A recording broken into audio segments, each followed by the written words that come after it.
Hello, I'm John Shavacco, the co-chair of the NY-GEO 2023 conference and a board member of the New York Geothermal Energy Organization.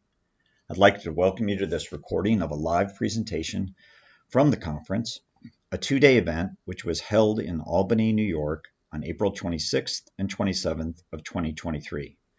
This year's educational sessions and keynotes represent the latest in ground source heat pump system design, product innovations, and installation practices, along with important policy, regulatory, financing, and incentive updates.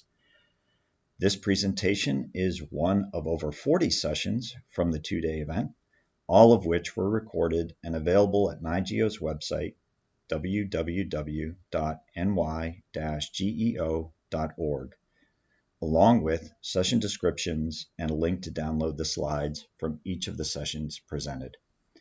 NY-GEO is proud to make this content available to our members and other industry stakeholders, and if you are a member, thanks so much for your support and participation. If you find this content valuable and for some odd reason you are not yet a member, consider joining NY-GEO at the appropriate membership level with details available at our website. The live recording from the NY-GEO 2023 conference will start in just a moment. Thanks so much for listening. Good morning, folks. Non-pipeline alternatives, something I never heard before 5 years ago, and today that's what I hear in my sleep. Terrific stuff. We've got a great panel here. We have 3 brief presentations by leading experts in this, not just in this part of the country, but in the country. And we also have one speaker with no presentation. John Maney is going to talk a little bit about this from the implementation side. And listen closely when John talks, you want to listen. My name is Will Lange. I work for WaterFurnace Geothermal, and I'm just an observer here at this panel. But kindly enough, Jennifer Brock from Avangrid, am I pronouncing that right? Avangrid? She's going to explain both NPAs and how her corporation is fulfilling that need. So without any further ado, here is Jennifer to tell you some stories.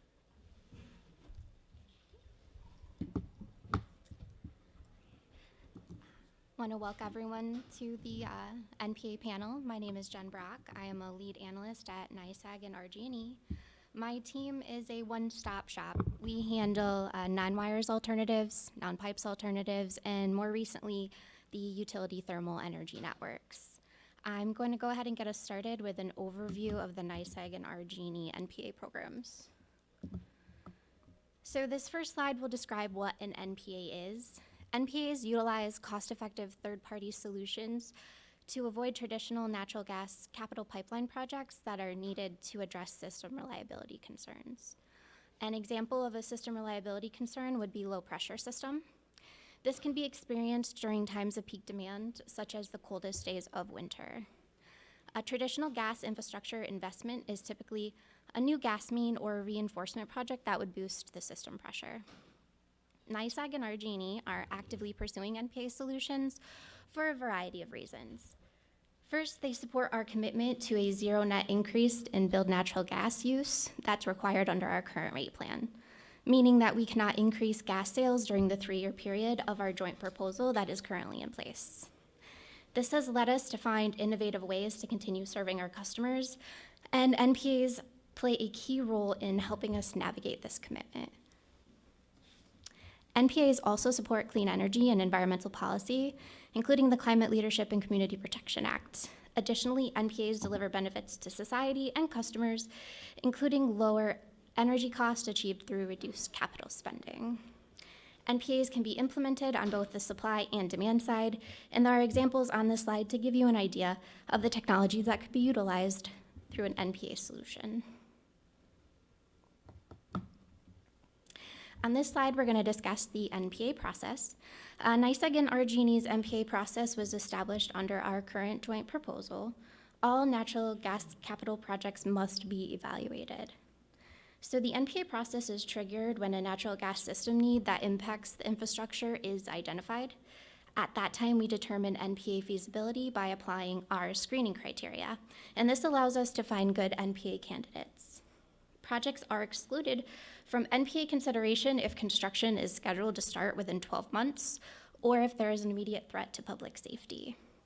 When a project passes the initial screening, the traditional gas system solution and the NPA solution are developed, and sometimes that happens simultaneously. The cost of the traditional solution drives how the NPA solution is evaluated. A streamlined BCA analysis is used for projects with a cost of less than $2 million. For projects that cost more than $2 million, we conduct a full solicitation to the market. The RFP is a technology agnostic solicitation to the market, as we're looking for the market to propose the solution to address the system need. An NPA solution is implemented if we identify one that is technically and economically feasible. This slide provides an overview of our Lansing NPA project status. At this time, we have 6 projects that make up our portfolio, which, as you can see, is diverse in nature, targeting municipal, commercial, and residential customers. The entire portfolio cost is $9.2 million and will achieve a total reduction of 54.6 MCFH. The projects are not only diverse in terms of the types of customers that they target, but also in the range of technologies used. One project is targeting several thousand natural gas to high-efficiency ground source and air source heat pump conversions, while another project in the portfolio will convert a small neighborhood of customers from natural gas to a community ground source heat pump. The picture on the right shows Lansing residents that attended a community event that was held last December. This event was largely successful and educational to all who attended. There were discussions around NYSEG's NPA program, the portfolio projects, and even heat pumps themselves. My last slide is going to provide an overview of our leak-prone main replacement projects. NYSEG and RG&E collaborated with DPS staff, our utility counterparts, and a third-party implementer to develop a streamlined approach to evaluate LPM replacement projects that can potentially be addressed through NPA solutions. These solutions increase reliability and safety. NYSEG and RG&E target replacing 24 miles of leak-prone main per year. Under our current joint proposal, we get a 1-for-1 credit toward the overall leak-prone main replacement mileage targets if an NPA solution is implemented in lieu of the traditional leak-prone main replacement project. This ensures that we're not competing against ourselves. The objective of the NPA process we have developed for LPM replacement projects is to achieve full electrification of buildings located in leak-prone main replacement areas. In order to make these projects as economical as possible, and as allowed under our joint proposal, incentive stacking can be used to combine NPA-based incentives with other available incentives, such as our Clean Heat program. Our leak-prone main program, named the Whole Home Electrification Program, was implemented by NYSEG and RG&E in 2022. Within this slide, you will see the brochure that was developed to distribute to customers that live within an identified leak-prone main segment. In the pilot year, we targeted 3 leak-prone main replacement segments. 2 were in NYSEG territory, while 1 was in RG&E. And within the NYSEG segments, multiple customers have expressed interest in moving forward with electrification. For 2023, we are targeting 19 segments within NYSEG and RG&E. Each of these projects is currently in the initial customer outreach phase. To close out, NYSEG and RG&E are continually looking for new opportunities to advance NPA projects. For instance, we issued the Canandaigua NPA RFP last year, and we have another NPA RFP on deck to be released later this year. Thank you.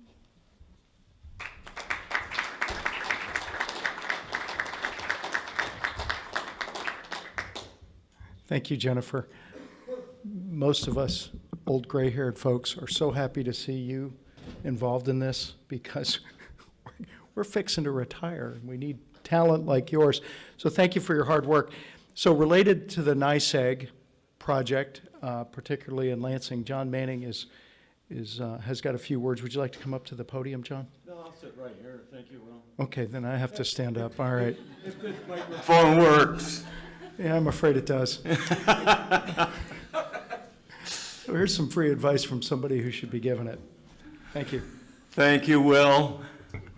I really don't know why I'm here today, because I could tell you all the secrets of how we managed to get lucky and land this project, but once I told you all those details, I'd have to kill you, because I don't want to be competing against you on the next NPA. But what I will say, it was quite a process to get the contract signed and executed, and leading up, I know NYSEG, it was really their first attempt, and they had a few different RFPs go out and really try to refine what they're looking for and so forth. But since we kicked off, we went live last October, so we're about 6 months into it. We're well over 10% of our goal. It's a 3-year project we hope to carry out. And I've got nothing but positive things to say about NYSEG and the people we've worked with. Liz and Caitlin have been a joy to work with. They were resistant at first, but now they pay their bills quickly. I love it. So I'm really more interested in fielding questions, but I guess we'll wait to the end, and if you throw me a question, I'll try to answer it. But so far, it's been a fantastic project for us. We're acting as a project manager, basically. We've got 3 of the best contractors, I think, in Western New York: Helco, Van He Mechanical, and Daly Geothermal. And they're doing all the hard work, and we just sit back and try to keep track of the ones and zeros, so to speak. So with that, I'll turn it back to you, Will. Thank you, John. That's terrific. I think if you read between the lines with what John is saying, A, pay your bills, and B, find good partners. So it's a privilege to hear your insight. And yeah, it's a hard job. So how many hours of paperwork you think you had before the contract was signed? Oh my God, probably at least 1,000 hours into 1,000? it. We used to have weekly meetings with our contractors to really try to draft the proposal and put it all together. So Something to there's think lots of hours put in before money even starts to flow. Okay, so if you divide that by 2 and subtract 30, it's like 470 hours. But that's good. Just giving you a hard time. We'd like to hear next from Owen Brady-Traczyk. I think I pronounced that right. And he's going to tell us a little bit about what National Grid's going to do. Thank you. Good morning, everybody. I was thinking to myself last night that a lot of people are putting their pronouns on their slides. I should probably start putting a phonetic spelling of my last name to avoid the confusion. But it's a pleasure to be here with you all today to talk about non-pipeline alternatives from National Grid's perspective. For those of you that were here last year, I also spoke on this topic. You will notice some of my slides look similar, and that is intentional because I'm trying to build off of what was shared last year. So we'll jump right in and go through a couple of different elements of the NPA program, both what we've done, some filings we've made, and then some structural questions that we're still exploring along with all of our colleagues here and the regulators within New York State. I did want to point out that there have been a couple of filings made relating to non-pipeline alternatives.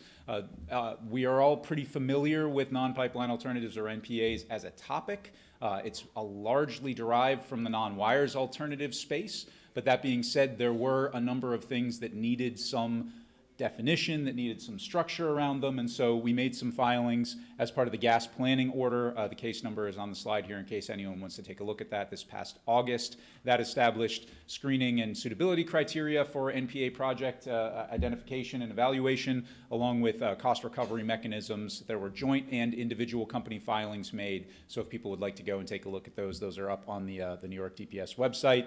And then additionally, for National Grid specifically, coming out of our last New York City and Long Island rate case, there was a ask for us that was approved. It actually originated from some members of the New NY-GEO organization, so I want to give a shout out to them. And it was a filing that we made last May that talked about the cost to interconnect new customers to our gas system under the 100-foot allocation, which is part of the New York regulatory structure.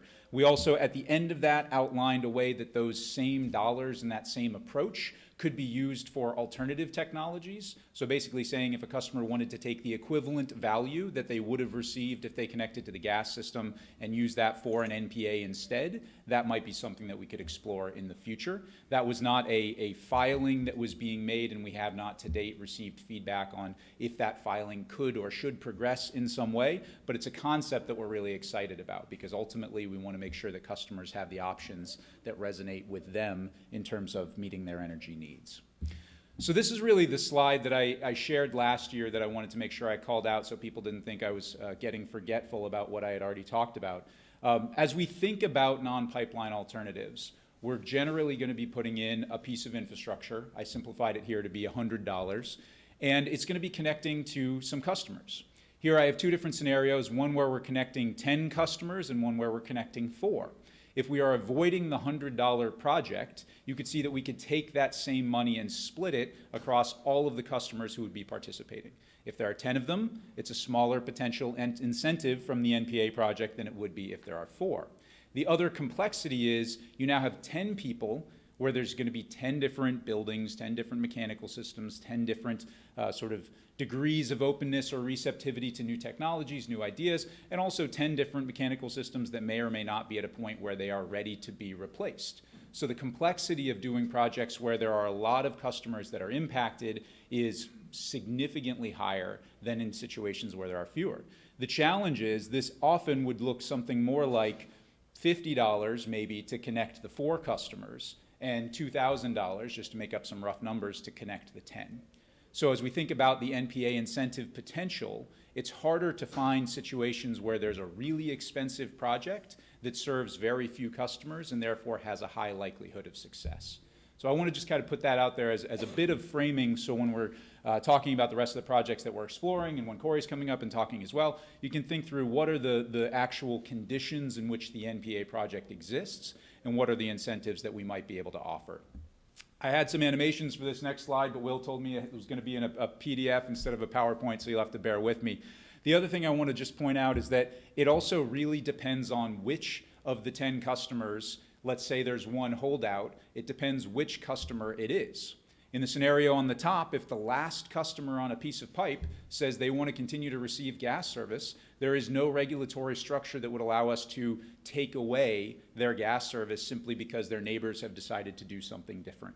So in that situation, we wouldn't be able to avoid any of the infrastructure, and therefore we wouldn't be able to offer an NPA incentive to anybody that was based off of the avoided infrastructure cost. So that's a complex situation. On the bottom of the slide here, same 10 customers, but if the customer that's closest to the adjacent main wants to continue to get gas service, we could actually truncate the main and avoid potentially $90 of the $100 infrastructure project. So when we think about the sort of realities of NPAs, it's not just the simple math of number of customers and avoided capital. It's really thinking through the specifics of the project, the specifics of who's served off of the main and who wants to continue with a certain type of service rather than potentially taking an NPA. And these are the sorts of things that we are talking about actively, again, with our peers and with our regulators, because how should we approach this situation? And when I say we, I mean how should we as a society approach this situation? If there are 9 people who are excited about doing something and excited about making a change and potentially going to save energy, help to avoid gas constraints, for instance, and then also be able to take advantage of new technologies that we feel are consistent with state policy, how does that impact the choice of the 10th customer? Should it impact the choice of the 10th customer? And what are the ways that we as ultimately the regulatory entity that is operating and fulfilling our regulatory compact, how should we be interacting with that 10th customer in terms of the choice that they have available? I mentioned that the increase in the number of customers creates complexities for NPA projects. It also comes down to the potential appetite or probability for customers adopting an NPA.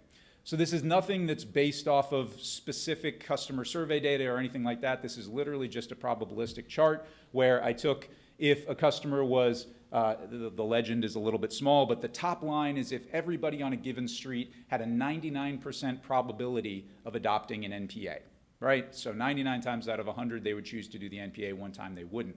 As you have an increasing number of customers, just based off of the probabilities, you're going to have a lower likelihood that everybody will make that same choice.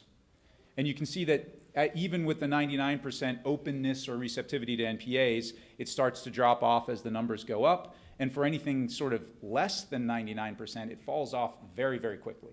And what that means is as we're working with large numbers of customers, the likelihood that at least one of them will say, I don't want to do the NPA, I'd like to continue receiving gas service, becomes quite high.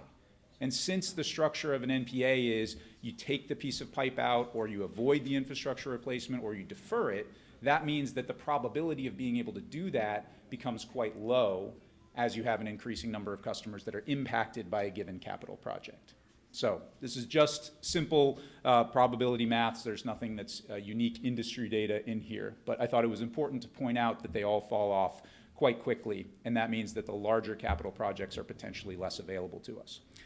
So this is some of our NPA experience. Last year I talked about the RFP that we had issued for the North Queens area of our system. This was looking to produce around 5,600 decatherms of demand reduction in Queens per day. And we issued that in December of 2021. We received one response, and the thing that excited us about the response is sort of similar to what John was saying. It was effectively an aggregator that was pulling together a number of different solutions, and they were going to be bringing different technologies to the market, which was great. However, that response didn't meet the system need. And when Jen was talking earlier about a technical feasibility and an economic feasibility for NPAs, the technical feasibility is not us deciding whether or not a given technology works. Generally, the bidders that are coming in are putting forth technologies that we're familiar with and are confident in. It's more about, does it deliver what the system will need in order for us to meet our obligation for safe and reliable service? So in this case, we weren't going to be able to get the 5,600 decatherms that we needed, which meant we wouldn't have been able to avoid the infrastructure project. And again, going back to my earlier slides, that meant that there wouldn't have been an NPA incentive available to pay the vendor for what they were delivering. Going forward, we issued another RFP on a much sort of smaller quantity. It was around 215 decatherms for northern and southern Long Island, two communities that were sort of heavily residential. The first one had been a lot of sort of multifamily and mixed development, and so we said, let's look into a different market and see if we have better success there. Maybe the decision making will be easier. 11 vendors responded to the RFI. We sent the RFP out to them. Again, we received one bid, and we're currently in the process of evaluating that one. The reason I say we're still in the process of evaluating it is because there are a number of sort of regulatory and market rules questions relating to this particular bid and how we might go forward with it that needs some determination before we would be able to make a final award decision. The reason for that is because, as you can imagine, a lot of NPAs entail electrification. In downstate New York, we are only the gas utility, and the market rules for energy efficiency programs are that electric utilities incentivize electrification and electrification equipment. Gas utilities are unable to do so because it's not sort of what we are doing within that market. So if we have a vendor that is proposing some form of electrification, it then raises a bunch of questions around where do the dollars come from, how do we work together with the different programs, and how do we ensure that we're not sort of violating any of the market rules. This is absolutely not a reason to say we don't do it, and we're not going to let sort of the structures prevent us from exploring how it could be done, but it's something we have to be very sensitive to. I will just point out a couple of other projects that are not specific NPA RFPs, but that we've been exploring in Gansvert. Chris, did I get it about right? Gansvert. In Gansvert, we have what are called farm taps. So these are service lines that come off of a high pressure line, and there were 20 of them that needed to be replaced with a new design. And so we went out to those 20 customers and we said, here is an individual customer served by a piece of a service line, sort of a large piece of service line. And so every one of them would be making an individual decision. Going back to my probability charts, that means we're at the very left-hand chart of that, left-hand side of that chart, which means the potential is higher. 15 of those customers, even after we talked to them about the alternatives, even after we explained about them receiving geothermal and us paying for it, said, we want to continue to receive gas service. 5 of them were open to learning more about the NPAs. We've met with 4 of the 5, and they've all expressed interest in doing that. So we might have almost a 25% success rate in terms of those customers when it is an individual decision and there is no upfront cost for them deciding to go forward with the NPA. So that's exciting. Then there's the Coordinated Transition NPA pilot, which is where we're looking at customers on selected LPP segments. These are segments of about 5 to 7 customers and contacting them to, again, assess their interest in transitioning to an NPA. Again, no upfront cost for the customers. And we had about 20% interest on 2 of the segments and no interest on the other 2 segments. Just again, to give a little bit of real world data. We're expanding the number of segments for 2023 and doing additional outreach with our vendor partners for that project. And we're hoping we can cultivate some of that through not only repeated exposure, but also word of mouth and doing some community events as well to sort of give them some information about the alternatives. And then finally, we're looking at more LPP segments, sort of like what Jen was saying. We're really pushing to have it be that every one of these projects are analyzed and that we're getting the perspective from the customers. So we're contacting customers on these LPP segments. Thus far, nearly every segment has had customers that wanted to continue gas service. The other 3 were still undergoing the outreach to them, which is why I can't offer sort of a final distinction about whether or not they want to go forward. And then finally, there's a project with a residential developer on Long Island where they're exploring the possibility of doing geothermal in lieu of the gas extension, and we're thinking through some of the implications for sort of, again, the accounting and what can be offered to them as a form of incentive if they were able to do that. In closing, I'll just put up this little chart that I thought was appropriate. Who doesn't love a good Dilbert reference at a business conference here? Also, fun fact I discovered when I was putting this in is that the person in the middle, his boss, is actually just named Pointy-Haired Boss. He doesn't have a real character name because Scott Adams wanted him to be your boss, and so he didn't want to give a name that would then create a distinction. So, little fun fact. But basically, you know, we could do lots of things where we try to come in and force change by hiring a director of change and doing all of that. But ultimately, we're really trying to come up with strategies that make sense for our customers, and then hopefully they'll be able to embrace the change. So that might be additional education. That might be working with the market in new ways. That might be coming up with opportunities to offer NPA incentives that are not directly tied to capital investments, or potentially, you know, if we go back a couple of slides to this situation, kind of like what Audrey and Zainab have talked about from Heat and have talked about in some of their sessions, could we co-locate some infrastructure there for a community geothermal project and have it so that customers can transition over time rather than trying to get everybody to do it on the moment or in the year where a project needs to be taken out of service? If we give some runway for that, and if we make them compelling opportunities, we're hopeful that customers will be able to make the decisions that's right for them. So that concludes my comments, and I will be turning it back to Will. Thank you very much.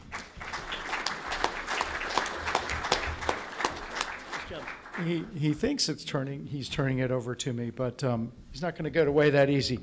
Well, Jennifer, of course, was the first, fastest, and most complete to submit her PowerPoint slides for this. Thank you for your leadership there. Owen was actually working on these at midnight last night. He's the proud new father of a 5-month-old, I think, so congratulations there. And if you didn't know it, Owen wrote the most comprehensive and intelligent rate case I've ever seen for this type of project. I think that was about 3 years ago. Is that right? Yeah, it was a good reading. If you can't sleep at night and you like rate cases, it's a good one. So we're going to rewind just a little bit here. We're going to do a quick RFP. Stands for? Is this on? Request for proposal. Okay. LPP. Leak-prone pipe.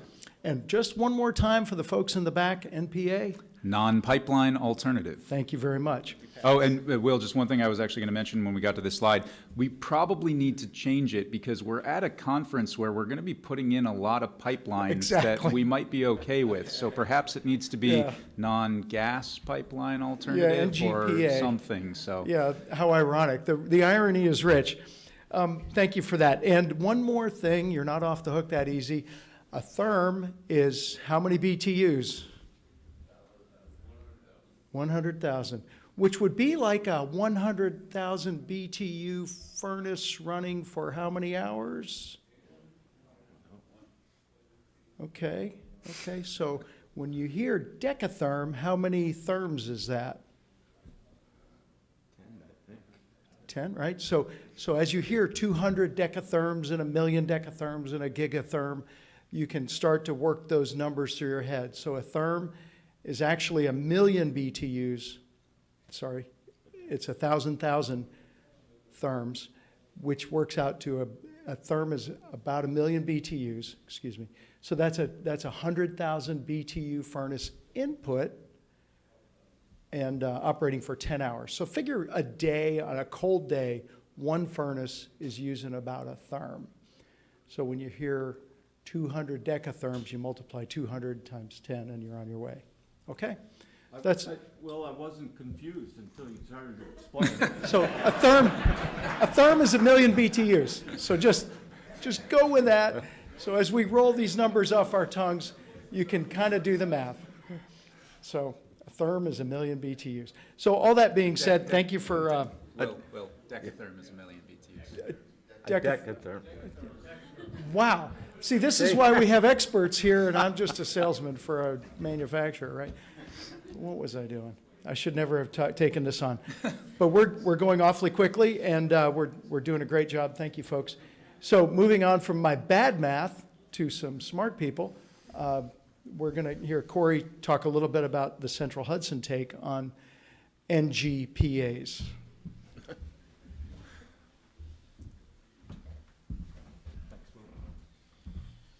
Hi, good afternoon. Thanks everybody for having us here today.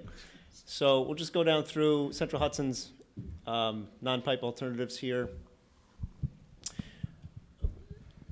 We consider these, we're calling these right now our transportation mode alternatives, right? And basically taking folks off of the gas pipeline, putting them on the electric grid with New York State Clean Heat technology. The company proposed including looking at non-pipe alternatives in their 2017 rate case to incorporate those into our gas planning process. And what we did is we identified that these are probably best fitting at that time for our leak-prone pipe replacement projects. So we currently have a target of replacing 15 miles of leak-prone pipe per year.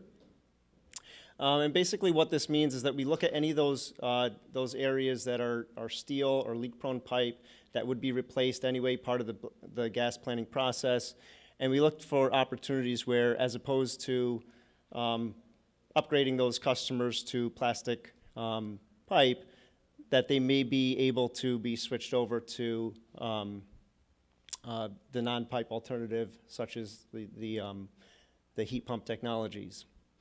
So right now we're doing whole home conversions, replacing gas using equipment, heating and appliances, of course, converted to electric devices. We also, as opposed to just doing them for the leak-prone pipe areas, we've also kind of utilized these or consider these in unique scenarios. So by unique scenario, I would say something like, we've had a couple instances where the ops guys, the gas operations folks are out there and they run into, say, some difficult rock to get through, right? If they were going to lay down new main or what have you. And we've considered if we're going to just do maybe a non-pipe alternative for something like that. We also had a retaining wall issue back, I think it was in 2020, where we thought that as opposed to trying to replace a pipe on a weak retaining wall, that we could consider doing an MPA solution as opposed to running new pipe. It didn't pan out, but nonetheless, that wasn't because of us. It was more so the customer just didn't show interest in it. But we like to consider it as a tool that, yes, we're using it for leak-prone pipe, but we're also utilizing it for other situations as they come up, if it's a good fit. Owen offered a really good preface to kind of the 100% participation that I'm going to get into here in a little bit. So I put a little asterisk on that because historically we've said that we need 100% participation in each case.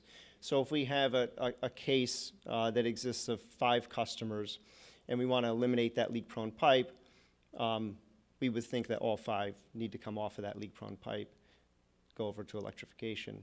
However, as Owen had mentioned, you can actually start, and what we've done in some cases is we start at the end of, say, a cul-de-sac, and we start working our way back. So we ask a customer all the way at the end of the cul-de-sac, if you will, if they're interested in an MPA solution, electrification, and if they say yes, we keep moving on back to the next customer. And with some luck, we do get the 100% participation, but also in that strategy, we have a little bit of risk mitigation, right? So we get the amount of pipe eliminated that we can. A brief overview, this is a bit of Central Hudson's territory here, the vast majority of it, and we've circled some areas there on the map that are kind of some targeted areas that we've looked at. There's 11 municipalities, approximately 45 cases that we've considered within those municipalities. The average case for us is 2 to 3 dwellings and approximately eliminating 500 feet of leak-prone pipe. We've successfully converted 4 cases and a total of 7 single-family homes with 2 multifamily homes.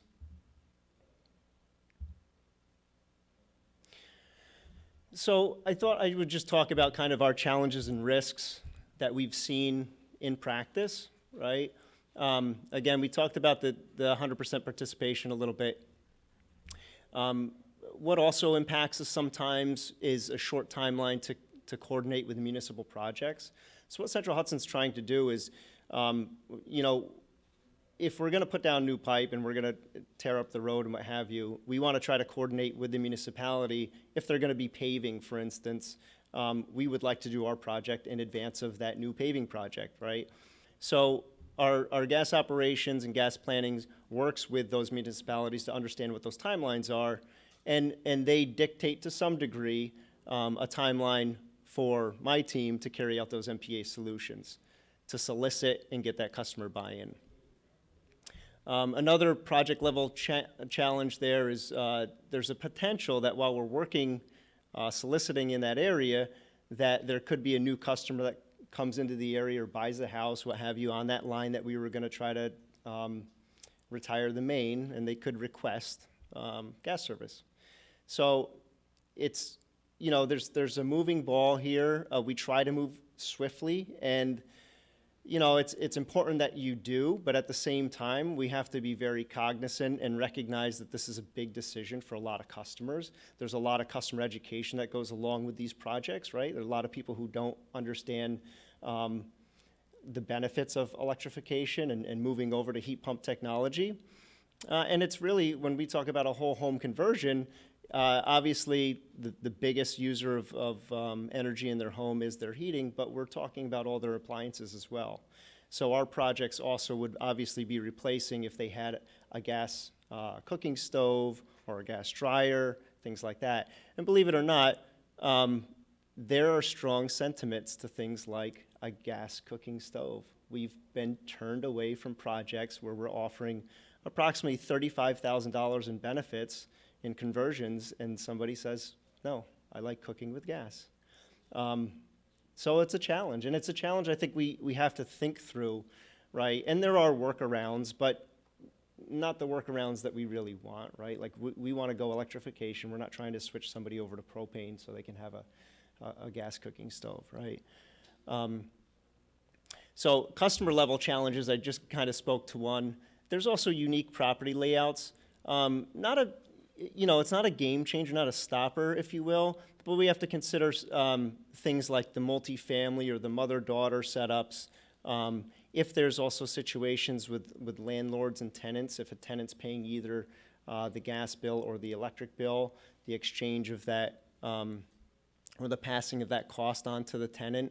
Also trying to incentivize and have those education and conversion conversations with the tenant and the landlord. In some cases, the landlord can just close you out, and in other cases, you know, they welcome free equipment. I mean, that's a smart business decision from my perspective. If somebody came to me as a landlord and offered all new free heating equipment and things like that for my units, I would think that would make a lot of sense business-wise. Approving boards and powers of attorney. This has been really interesting for us because there's a pull a lot of times that happens between Central Hudson really likes, obviously, like we all do, to be committed to its community and working with our nonprofits and things like that. And a lot of times we get the initial buy-in from, say, a nonprofit or something, and the initial desire is there, but the process can get really bogged down in, say, any approving boards or power of attorney, things like that. We had instances where we thought that we had a full customer signing with a particular project, and at the last minute, the board kind of pulled out. They had stipulations. I'll give you a little background. There was a stipulation that they had to be on backup generation. I think they couldn't be short of it less than 24 hours. And there were solutions, obviously, to work around that. But it was almost like the final thing that the board just kind of said, you know what, there's too much. And we did what we could to remedy that, but it's a limiting factor sometimes. Also, a power of attorney, we lost a potential case closing or getting full customer acceptance in that the customer at the end of, the beginning of the line, they were selling, and they had a conversation with their attorney, and their attorney said, don't change anything, don't change any equipment, you're in escrow, you're selling, what have you, don't touch the building. And so I'm just identifying these, not to go down with off on all the tangents, but just to identify as we go through these MPAs, there are unique challenges that you really need to kind of think through and move swiftly in the process. You have to strike the right balance between educating the customers and being cognizant that they need to be receptive and have 100% buy-in on this, but also have a good team like we do to move swiftly with these. Customers can change in position. That's happened. I can recall one case, we actually got that customer to come back. They were waffling a little bit. Again, there's an educational process, right? So some people get cold feet until they understand it a little bit better. And then there is, I think Owen had made reference here too, a preference for natural gas. We're still running into that. There's still some folks that'll send you packing as they have a preference for natural gas. And sometimes what feeds into that, it could be the cooking stove. Some folks have their natural gas generator, and some folks just don't want to be bothered, and we have to accept that. There's a chart on the screen there on the right. I just gave a little bit of reference here. What I found interesting is I think the numbers that Owen was showing in one of the LPP solicitations, I think you had something like 15 out of 20 customers turned you away, right? And that's very similar to the ratio that we see. Approximately 75% of customers we will not get full buy-in on, right? So we have, essentially, we've indicated here kind of a chart here showing some of these have become unsuitable for MPA, and what that means is I didn't talk about the BCA, the benefit cost test, that we apply to every one of these cases. And I think it's important for us to mention two things here. Every one of the cases that we've moved forward with has come out with a positive BCA, which is important. It has a positive societal cost test. And also, it has a positive incentive for the company. And I know that may sound selfish, but oftentimes it's not much. But it drives, it drives everybody on the same page as far as going towards the same goal, prioritizes those goals for us. And so we're really proud of the successes that we've had. I think we've always wanted to do more and move faster, if you will. But it's a big educational piece for the customers. And I feel like we are slowly transitioning. Folks are warming up to the ideas, but things don't always happen as quickly as we'd like them to. Just to give you a little heads up on the beneficial electrification upgrade that we offer. So it's a whole home beneficial electrification. We solicit that out to customers. Heat pump installations are in compliance with New York State Clean Heat Guidelines. We also, of course, do a heat pump hot water heater. We would We have budgets for the electric cooking range, and of course, we have a budget that allows them to go up to induction. So we try to provide budgets that really allow a customer to convert and have the comfort that they had previously or better now, right? And then also other appliances as needed. So like I had mentioned, the clothes dryer there. Also, I would say that probably about 20% of the customers that we've converted required electric panel upgrades. So something to consider as, you know, as we consider the BCAs and we go through the numbers, the economics of it, that's another cost that we kind of need to forecast or plan for. Again, we do a very targeted marketing strategy. We have obviously boots on the ground going to the door to those customers. We have pamphlets. I think that's on the next page here. Customer education.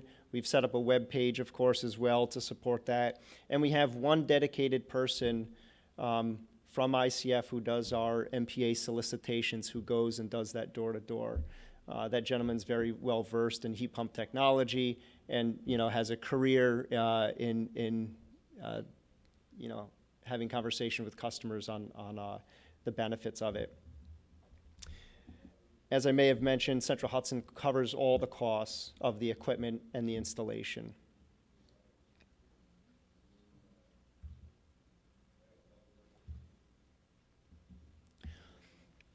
For new opportunities in the future, we're also looking into some of the farm taps. I think Owen had mentioned those as well.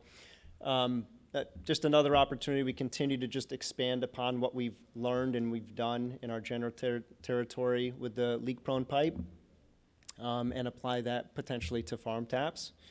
Also, we have the utility thermal energy network opportunities coming before us. We're really excited about that. We've seen some really cool stuff in our territory. I think we've identified, I want to say about 2/3 of the projects are potential projects that we've seen so far are in disadvantaged communities, so that's great. And where we've seen those is through the benefits of the geothermal district loop feasibility study. So we contracted with Aztec Geothermal and also Labella on those. And that's been a really great process to be a part of, really discovering some very interesting potentials out there. So we're excited. I think that concludes it for me. And if anyone has any questions, please feel free. Perfect. Great job. Okay. Okay, we're going to go back to Schoolhouse Rock for just a second. Go ahead. Please, yeah. There you go. Before you even ask a question, here's the answer. One thing I wanted to just mention, because Cory called out a really good point of collaboration, is around municipal projects and the timelines associated with those. And as you heard Jen talk about the timeline and the screening and suitability criteria, and have heard all of us talk about the potential for NPAs, I want to go back to John's point around 1,000 hours to complete the contract. Quick math, that's a little over 6 months. And anyone that's ever gone through procurement with any large organization, but certainly with a utility, knows that our RFP process is not an overnight process. And so as we're doing these projects and we're issuing full-scale RFPs, that's going to have sort of an implicit timeline that we try to be as efficient with as we can, but we need to give every vendor a chance to respond. Then we need to give our internal teams a chance to vet the responses. And then ultimately we need to make a petition to the regulators to move forward with that NPA project, because this is a reallocation of capital dollars. And so we need to ensure that that's being done with their full support and approval. So you have to think about that timeline. Then there's the timeline to actually do the work, right? Every home takes 3 to 5 days, let's say, to make a conversion, and you're doing however many homes, and that's an extremely aggressive timeline. I know my parents are having geothermal installed right now because of all the conversations I've had with them over the years, and it's been a bit of a lengthy process to get the drilling done and then to have the in-home conversion done. They have to get new louvers installed because the air balance isn't quite right in the home, et cetera, et cetera. So there's the sort of theoretical perfect timeline, and then there's the real world timeline, and that assumes that everybody is in the house. Whereas if you have people that go to Florida for the winter or whatever it might be, that can then further extend it before you're able to retire that piece of pipe. And ultimately, we can't leave the piece of pipe in past a date when it is considered safe to do so from our operational requirements. but we can't take a piece of pipe out of service before everybody is off of the piece of pipe. And so there's a tension there. So if you hear us say 1 year, 2 years to be able to get an NPA done, it's not just the contracting, it's not us dragging our heels. We need to make sure that John and John's vendors that he's working with have the time to go out and work with the customers, to do the work in the right way, and to ensure that they're meeting customers sort of where they are. Because as Cory was saying earlier, sometimes customers will sort of dig in their heels if you're applying pressure and you're saying, we need to make a decision, it needs to happen now, it needs to go forward tomorrow. They'll say, I just don't want to do it, right? Like, I don't want this situation, I don't want this pressure. And so I wanted to just kind of offer that as a bit of context in terms of why the timing and the coordination can be a challenge, especially as the number of customers go up. And the other thing is just all the marketing, everything Cory was saying about the gentleman from ICF going out and trying to work with customers, that is hopefully taking us from the lowest probability line on my chart up to one of the higher ones. So as we do all of that work to create education and awareness and make customers sort of informed and aware of the opportunities in advance of when they have to make a decision, hopefully we'll get higher and higher on that chart, and then that will mean we have a higher probability of success when we eventually solicit a neighborhood for potential NPA conversion. I would like to piggyback on Owen's remark, because when we started down this road, we lived in a sort of 1% to 2% inflationary period. And as we got down to the end of the road, we were seeing 15, 20% price increases yearly on equipment. But I got to hand it to NYSEG, because when we went back to them and said, we can't support the numbers we gave you originally, we have to change, they accepted the change. So I think we got to go in with our eyes open that as the landscape changes, we got to adapt. And the landscape is definitely changing. Going back real quick, U10, for those of you that didn't get that on the last slide, that's a utility thermal energy network, a lot in common with an NPA. And BCA, benefit cost analysis, has to equal. So there's three tests in a benefit cost analysis. There's the ratepayer impact measure called RIM. Everybody doesn't want this education right now. But the one that we utilize and in coordination with staff is called the societal cost test. And that's a benefit cost analysis that incorporates, it considers the T&D of the project, right? It's versus the, I'm sorry? Sorry, so the cost of what your traditional distribution project would be, right? So if the cost of laying pipe in the ground, compared to the cost of what it would be to convert all customers over to beneficial electrification, plus additional benefits such as like reduced CO2 emissions. Okay, I won't get into all the benefits, but that's a major one that we consider. So imagine,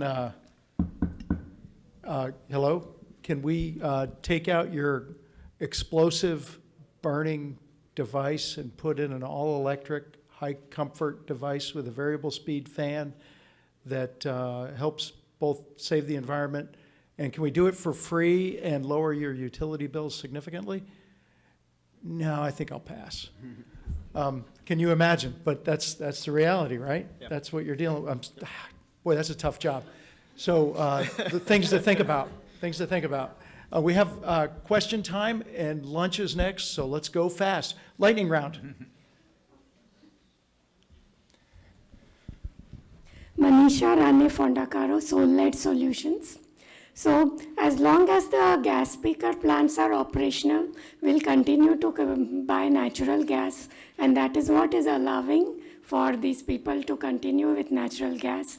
We see more electrical outages than natural gas outages. So wouldn't it be better to have a schedule for turning off the natural gas pipelines and share that schedule with the people so that, okay.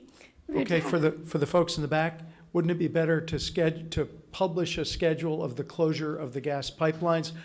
I'm going to jump ahead of you guys and suggest that the regulators would probably have a fit, and you can't politically do that. Am I right?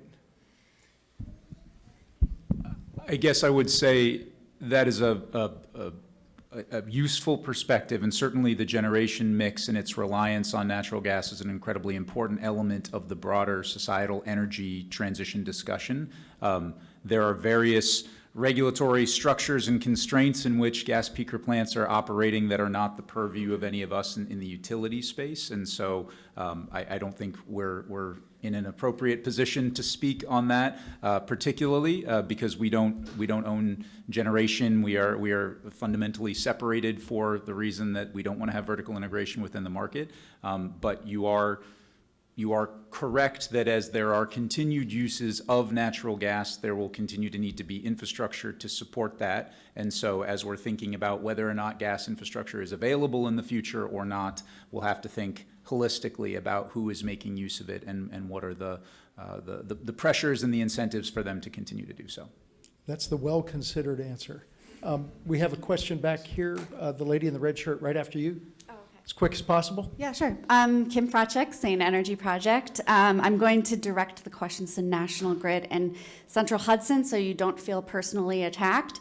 But because your companies are actively lobbying against the legislation, that would be a system-wide change to move us off gas pipelines. And your presentations were about customer to customer to customer, and they just don't want to do it. But you're actively lobbying against the legislation that would make it mandated and also give cost incentives like the New York heat bill. So just wondering why you're doing this, why you're presenting us piecemeal, and what are your plans for an overhaul of the gas system? Because we don't want fracked gas in our state anymore. We want geothermal and thermal energy networks. Thanks. You don't have to answer that. You can plead the fifth. But I'm sure, Owen, you have a good answer. So what I'll say is we did publish our fossil-free vision in April of last year. The press, I will say, around the publishing of that vision document, I felt was inconsistent with the intention of the document, and we've been working to try to explain the perspective on it a little bit more recently. So fundamental to everything that we're doing is energy efficiency. We have industry and nation-leading energy efficiency programs. That's been the case for many years, and we're going to continue to push on those and try to advance them as much as we can. We've been developing weatherization programs, and those have been very successful. We've been seeing high uptake rates, which will allow for deep levels of retrofits within buildings, because ultimately using less energy is going to help our customers, and it's going to make it easier to decarbonize whatever is needed to be used. Then we see a significant, in fact, the majority of our customers making use of heat pumps for the vast majority of their energy needs over the course of the year. There will be some customers who potentially still require, either because of preference, which is the structure that is supported in the regulatory compact right now, or their needs to have a gaseous fuel available for their use. And we're going to seek out solutions for those customers. There are exciting advances in electrification technologies for industrial heat as well as for in-building uses. And so we're continuing to support those at an R&D level, as well as looking at renewable natural gas, green hydrogen, turquoise hydrogen, other technologies that we feel are consistent with a net zero carbon intensity over the life cycle of the fuel. And we're working with various industry partners on all sides to think about what we can do to make that happen. But we have to do efficiency first. That's why I'm here. That's why I've been here at this conference for a number of years. And that's why we're pushing so hard on network geothermal, is because we view this as being a way that we can help all of our customers and our communities to make use of the most efficient heating and cooling technology available. 74 gas pipeline violations that you have up in the NY-GEO territory, are you planning on suggesting geothermal to them the way that you guys have gone house to house to house? We are certainly looking at how geothermal and other options can be integrated into our system planning process. And again, we're working closely with the regulators and the affected communities to ensure that they have the options available for them. That's a great answer and a tough question, but we live in a real world. It's tough. Hi, I'm Sarah Griffith from Energy Solutions, and I may have misunderstood, but it sounded like Owen can't electrify, but Cory can, that you can't put in electric heat pumps? So if you're referring to my comment from earlier about the fact that we are a gas utility in the New York City and Long Island service territory, and therefore whether or not we can offer incentives for electrification through the energy efficiency program, is that what you're referencing? Yes. Okay. So Cory, maybe we'll do this as a dialogue here. Yeah. Are you a combination utility Yeah, in we the are. areas where you're That's- doing that? that's the Yeah. difference, yep. So that's the primary difference is in the area where they're doing the transportation mode alternative projects, they are both the gas and the electric utilities. So there isn't a sort of an organizational disconnect between those two. So the way the energy efficiency programs are structured at this point, gas utilities are not supposed to incentivize electrification within New York State. That's being discussed. It may change in the future, and you know, we certainly are supportive of anything that will help electrification be available to more customers and to streamline the customer process to receive those incentives. Okay, I'm going to get fired if I don't close this at 12:30, so we just have time for one more question. Okay, I but think it's pretty afterwards. quick. Okay. Sarah Collada, I'm wearing my hat as a Tompkins County Advisory Board person, so it's kind of a community question. I wondered if utilities are using community groups to help reach those customers even proactively. Like we had a Heat Smart community program that did a lot of education around heat pumps, the benefits. We have an induction cooking team that shows up at all the festivals with a little one-burner induction cooking to help people get in, you know, understand that. It just seems to me that often utilities are not as trusted as maybe a local nonprofit, somebody that's a familiar face. And are you leveraging those groups in some of your outreach to these households for NPA?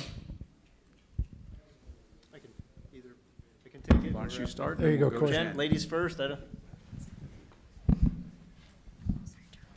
be really quick, though. Good deal. For our Lansing NPA, we are working with the Cornell Cooperative Extension of Tompkins County. They have a really great reputation for the area. They did the community event I had the picture up for. They're also working with ESS to reach out to the customers. So yes, we are looking out. I think the Heat Smart group was someone we were also looking to work with, but it's definitely helpful for us because, as you said, utilities are not always trusted. Okay, Cory, you can wrap us up? All right. Almost. I will not keep us from lunch or getting in trouble with Will here, so I'll just keep it quick. We also coordinate with Cornell Cooperative Extension. We use them in the same way. We also get out with many nonprofits in Central Hudson's territory for heat pumps and energy efficiency. We use a number of different venues, I would say, and also collaborate with a number of different nonprofits. We've also started recently, every single district, we set up kind of an open house night, and I think we've been doing those for the past maybe 6 months to 12. But inviting customers in to come into one of our district offices, and one of the main booths there that we have is the energy efficiency and the clean heat booths as well. So we actually pride ourselves a lot on getting out to our community and using all those opportunities. It's really important to us, and you know, the other aspect of that too is also our desire and need to get into the LMI, the low to moderate income communities, and also into our disadvantaged communities as well. So it's critical that we utilize those. Sounds like they get it. Yeah. So before you leave, 1 million BTUs in a decatherm. Enjoy your lunch, and let's give these folks a big hand.